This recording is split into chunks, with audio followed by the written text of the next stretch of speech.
এসএসসির মামলায় সর্বোচ্চ আদালতের রায়ে চাকরি হারিয়েছে প্রায় 26,000 শিক্ষক শিক্ষিকা ও শিক্ষাকর্মী। এরপর থেকেই রাজ্য জুড়ে আন্দোলনের ঝড় উঠেছে। তবে এবার আন্দোলনের পথে নামল চাকরি হারা শিক্ষক শিক্ষিকা ও শিক্ষাকর্মীরা। বুধবার সেই মতো শিলিগুড়ির ডিআই অফিসে তালা মারো কর্মসূচি গ্রহণ করা চাকরিহারা শিক্ষক শিক্ষিকারা। এদিন শিলিগুড়ির বাঘাযতীন পার্কের সামনে থেকে শিলিগুড়ির শিক্ষা জেলার প্রায় 350 জন শিক্ষক শিক্ষিকা ও শিক্ষাকর্মীরা মিছিল করে হাসমিচকে পৌঁছায় ও সেখানে রাস্তায় বসে পথ অবরোধ করে বিক্ষোভে সামিল হয় তারা। পরবর্তীতে সেখান থেকে শিলিগুড়ির ডিআই অফিসে পৌঁছে ডিআই অফিসে তালা ঝুলিয়ে দেয় তারা।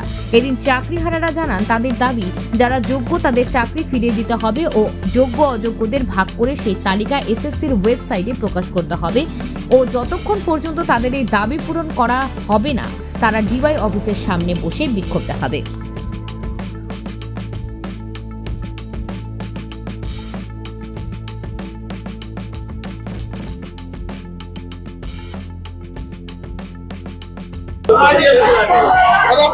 আমার নাম মানিক মজুমদার।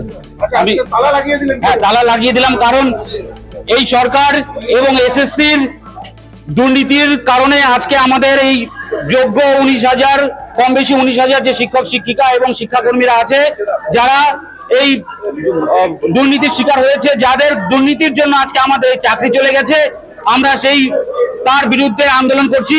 তার জন্য আমরা শিলিগুড়ি ডিআই অফিসের তালা বন্ধ করে দিয়েছি এবং এই তালা অনির্দিষ্টকালে তালা বন্ধ থাকবে। আমরা এখানে অনির্দিষ্টকাল অবস্থান বিক্ষোভ করব যতক্ষণ না যোগ্য অযোগ্য পৃথক করে সেই তালিকা এসএসসি তার নিজস্ব ওয়েবসাইট এবং সংবাদ মাধ্যমে প্রকাশ করবে, ততক্ষণ পর্যন্ত আমরা এখান থেকে নড়বো না। আমরা এখানে অবস্থান বিক্ষোভ করব, আমরা এখানটাতে প্রয়োজন পড়লে অনশন করব, তাও যদি না হয় তাহলে আমরা এখানে গণহারে আত্মহত্যা করব। আপনাদের সামনে মিডিয়ার সামনে আমরা এখানে ফাঁসি দিব, গায়ে আগুন দিব, যেভাবে হোক আমরা এখানে গণহত্যা করবো।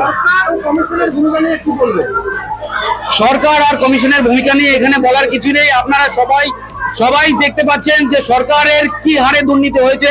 এখনো সরকার এবং আমাদের মুখ্যমন্ত্রী এসএসসি এখনো অযোগ্যদেরকে আড়াল করে যাচ্ছে। তাদেরকে আমাদের অযোগ্য যোগ্যর যে সেগ্রিগেশনের লিস্ট সেটা এখনো দিচ্ছে না, যে কারা যোগ্য তাদেরকে তাদের লিস্ট দিচ্ছে না।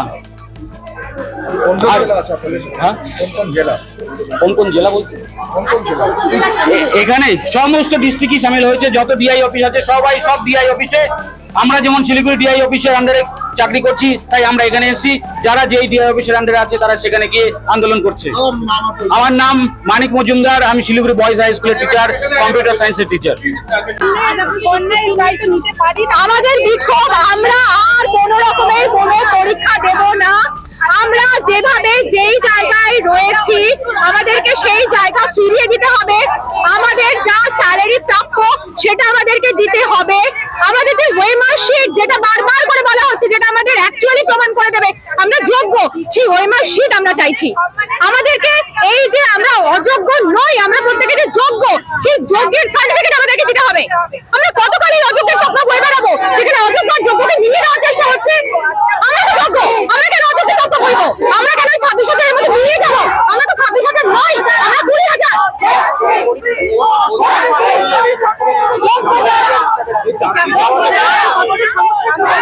সমস্যা বলতে প্রথমত মানসিক দিক থেকে আমরা পুরোপুরি বিপর্যস্ত হয়ে গেছি। আর্থিক দিক থেকে আমরা, আমাদের সামাজিক পরিচয়ের দিক থেকে, সমস্ত দিক থেকে আমরা একেবারে শেষ হয়ে গেছি। যে কোনো জায়গাতে আলোচনা কি হচ্ছে, ওই 26,000 কি প্রমাণ আছে আমরা যোগ্য, কি প্রমাণ আছে আমরা অযোগ্য? সবার কাছে আমাদের কেন এই প্রশ্নের সম্মুখীন হতে হবে? আমরা তো যোগ্য, তাহলে আমাদের সার্টিফাই করে দেওয়া হোক আমরা যোগ্য। কেন অনুমানের ভিত্তিতে সবসময় বলে দেওয়া হবে 26,001? আমরা চাইছি আমাদের ওয়েমার শিট দেওয়া হোক। আমাদের মাইনে যেমন চলছে তেমন আমাদের চলবে। আমাদের মাইনে কোনোভাবে কোনো কিছু করা যাবে না। আমরা নতুন ভাবে কোনো পরীক্ষায় বসবো না।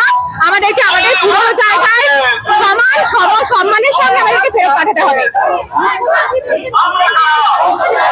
আমরা রাজি নই, আমাদের কাছে পুরো ব্যাপারটাই ঘোলা। কোনোটাই আমাদের কাছে ক্লিয়ার না যে কি হতে চলেছে, কি হবে। বাট ভলেন্টিয়ারি ব্যাপারের সাথে আমরা রাজি নই। মুখ্যমন্ত্রীর কাছে আমাদের একান্ত অনুরোধ, আমাদের পুরনো জায়গায় সসম্মানে আমাদের ফেরত পাঠানো হোক। আমরা নতুন করে আর কোনো পরীক্ষা দিতে চাইছি না, আমরা দেব না।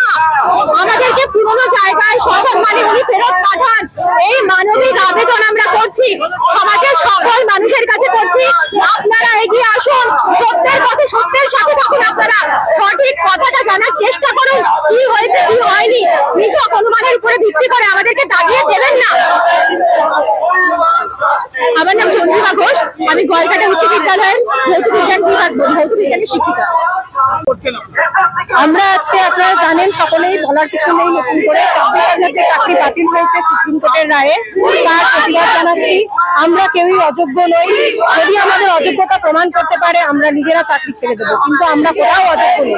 কোথাও কোনো লিস্টে, কোথাও কোনো ভেরিফিকেশনে আমাদের নাম নেই, কোথাও কোনো ইনভেস্টিগেশনে আমাদের নাম নেই। তাহলে কেন আমাদের চাকরিটা নিয়ে নেওয়া হলো, সেটাই আমাদের প্রশাসনের কাছে না। আমরা ওনার একটা আশ্বাস বলবো না, উনি এক কথায় প্রমোশন দিয়েছেন আমাদের। আমরা পড়াশোনা করেছি, এত বছর যোগ্যতায় চাকরি পেয়েছি, সেখানে আমরা কেন স্বেচ্ছাসেবী হিসেবে থাকতে হবে? আমাদের স্বেচ্ছাসেবক হিসেবে থাকতে হলে অনেকদিন আগে যেতে কেন আমরা পরীক্ষা দিয়ে যোগ্যতা নিয়ে 7 বছর 8 বছর ধরে চাকরি করছি, সম্মান অর্জন করেছি, সেটা এই একটা পেনের কোথায় একটা প্রমোশনে আমরা নিতে দেব না। না, আমাদের মুখ্যমন্ত্রীর কথায় কোনো ভরসা নেই। উনি কি করবেন, কিভাবে করবেন আমাদের জানা নেই।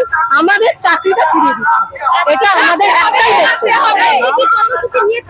আজকে আমরা ডিআই অফিস ঘেরাও করবো, তারপরে সেখান থেকে পরবর্তী যা আমাদের কর্মসূচি আছে আমরা দেখবো। এখন আমরা ডিআই অফিসে যাচ্ছি এই অভিযান। আন্দোলন ছাড়া দেখুন কোনো উপায় নেই। আমরা আগেও আন্দোলন করেছি, এখনো করবো, আর এই আন্দোলন আমাদের চরমপন্থী আন্দোলন। তার প্রমাণ এটা, হয় আমাদের চাকরি ফিরিয়ে দিন, না হয় আমাদের মৃত্যু দিন। আমার সন্তান আছে দুটো, আমার স্বামী 3 মাস আগে এক্সপায়ার করেছে। আমি দুটো সন্তান নিয়ে কোথায় যাব? আমি মুখ্যমন্ত্রীর কাছে আবেদন রাখবো, হয় চাকরি দিন, নয় আমার সন্তানদেরকে নিয়ে আমাকে মৃত্যুদণ্ড। আমার নাম রিম্পি সরকার, আমি সোনাপুরহাট হাই স্কুলের শিক্ষিকা, উত্তর দিনাজপুর জেলা।